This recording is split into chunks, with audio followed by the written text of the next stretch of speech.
Hello and welcome to another segment of Making It Metan. I'm Mike Borelli, the owner of Metan Marine, and thank you for joining us. In this segment, we're going to take you through the fabrication and installation to a bow thruster tunnel, as well as the installation of a Sleipner SEP40 bow thruster. This bow thruster is integrated with the Volvo D6 440 horsepower diesel monster that we installed in the new Barretto Cove 26. It enables this vessel to operate with joystick control. To get going on the tunnel fabrication, we first needed to figure out the location. Working off the digital drawings and the float test, Gary and I got it dialed in and began measuring off exactly where we needed to locate it. To make sure that everything was squared up, we leveled the boat and we utilized a laser. Come up, keep coming up. Keep coming up. Up. You're right on. Laser line's going right down your drill bit. Come up a little bit. Right on, man. Right on. Nice. With the pilot holes drilled, we set up the Sleipner bow thruster cutter. This is basically an oversized die grinder with a carbide bit set up on a jig. This tool worked wonderful, cutting 2 precision round holes on each side of the hull. I don't think the initial 2 holes took us more than 10 minutes. We still needed to tweak it, but boy did it cut down on a lot of time. Alright, so to me it looks like the sides are off, right? Yeah, just open it up a bit.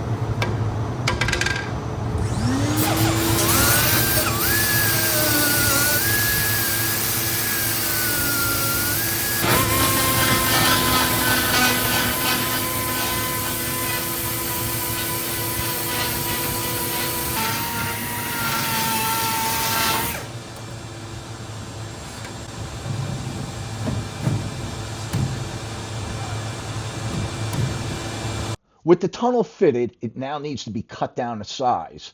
But I'm going to incorporate a bit of a flare in the front of the tunnel, almost like a water diverter. Cutting the tunnel a little long up in the front will help me out during lamination. Check out how we pulled it off, and hit that subscribe button. All right, now what we'll do is mark it out. I'm going to leave the front side just a little high, so I'm going to put a little flare right on the front. I traced out around the opening on the pipe. However, I'm going to add probably about 3/8 of an inch to this side, so I'm going to make a little flare. So I'll leave the pipe just a little bit long. I'll actually use the edge of the pipe as a mold for my little flare. This will divert the water around the hole and won't get any spray. Alright, we slid the tunnel in. This is the flare that we're going to leave. I'm going to mow this side down a bit. That's about the size of the flare we'll leave. And it'll just give it a diversion right over the hole. For now, we're going to go inside and get it glued in from the inside. Then Bo can start cutting some glass. With the tunnel cut and shaped to size, we're moving to the inside of the hull to laminate it in place. With this hull being an epoxy vacuum-infused lamination, we're going to use West System epoxy resin to laminate the tunnel in place. We'll be doing this by utilizing something called a zipper lamination. This is when we overlap a series of 1708 tabbing one after another. This really locks it in place for a real strong lamination. Bo is mixing up 15 ounces of resin to make what we call thicken, to be using the thicken to build up the fillets around the thruster tunnel. We'll let that kick, not totally, just until it stiffens up. Then we'll go in there and do something called the zipper glass, where we're gonna put a bunch of strips. We really want this to be a structural layup, that we do have a sizable hole in the bottom of our boat. We want to be sure that structurally that is as strong as the rest of the surrounding hull. I went from the inside of the hull and moved to the outside of the hull to set up for the lamination of the tunnel to the exterior of the hull. Before I did that, I needed to tweak that flared water diverter I spoke about earlier. What I am setting up to do here is to do the final grind around the perimeter of the tunnel. I left this little bit of a flare on this side. The flare's a little bigger, so I have to even out the flare. Now I'm just going in there. It looks like it's going to be 2 mixing sticks, closer to 3 mixing sticks. But I got to sand the other side down to match this. I like this length. That's a little too long.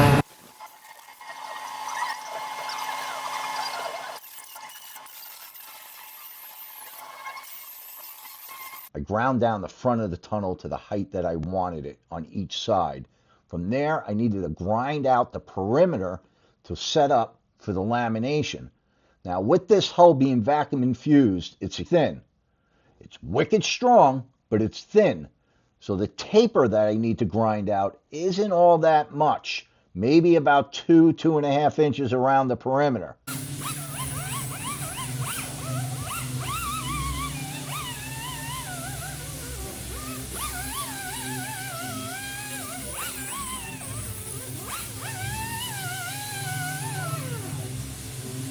From there, I moved right on to getting the glass cut for the lamination. What I'm doing here is making a template so I can cut fiberglass. This boat is a vacuum infused epoxy laid up part. Although the bottom is very beefy, 2 layers of 48 ounce quad, and the stringers were tabbed in with 2 more layers of 48 quad and a layer of 24. It was all done under vacuum. Hull is very thin, strong but thin. If we did that layup by hand, it'd be a 1/2 inch thick. But under vacuum, it's a different story. So we really don't have too much to taper. So our taper is going to have to be done over this 2-inch span, which will be fine. But what I think I'm going to do is I'm actually going to glass over the whole hole. This way, I laminate right to the edge of FRP pipe.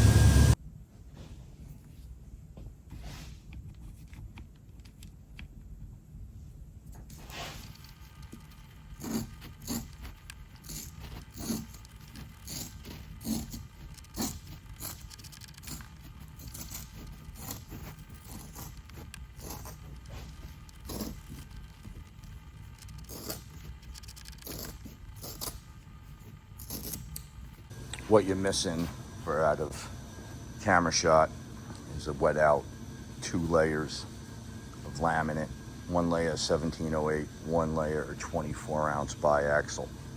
I'm only going to put 2 layers and throw a bag on it. It doesn't really need any more than that. Structurally glassed from the other side. And remember, I only ground this thing back about 2 inches. So I only want to put 2 layers on. However, I want some strength. So between the 1708 and 24 ounce. I did this lamination under vacuum.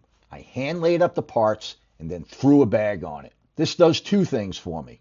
First, it acts as a clamp and holds the pieces in place. Secondly, it really knocks down that lamination to about as thin as I possibly can get it to keep it consistent with the vacuum infused hull.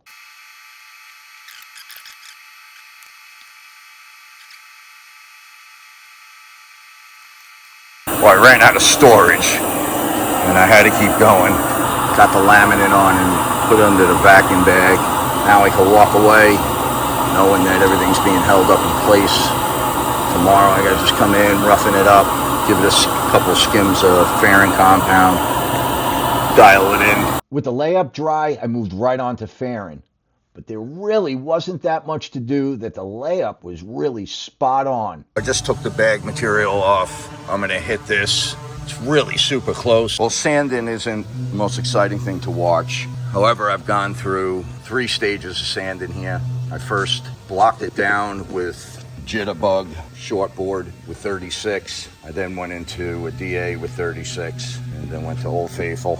Your hands blocked everything. Came out mint. There's a little deflector you can see. That'll deflect the water over the hole. Came out really mint. With the tunnel installation complete and a couple of months that passed by, During the below deck rigging, Gary and I got together to install the bow thruster motor so I can move on to the rigging and wiring, which seems like a simple task, which is the installation to the propeller shaft, being sure that it is right in the middle of the tunnel. Gary and I, as my grandfather would say, measured twice and drilled once. Throw a screw in that.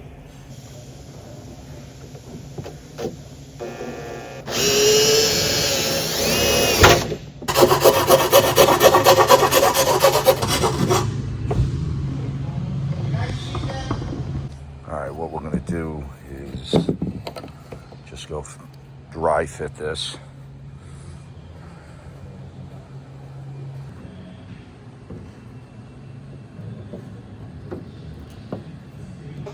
Oh, it's mint.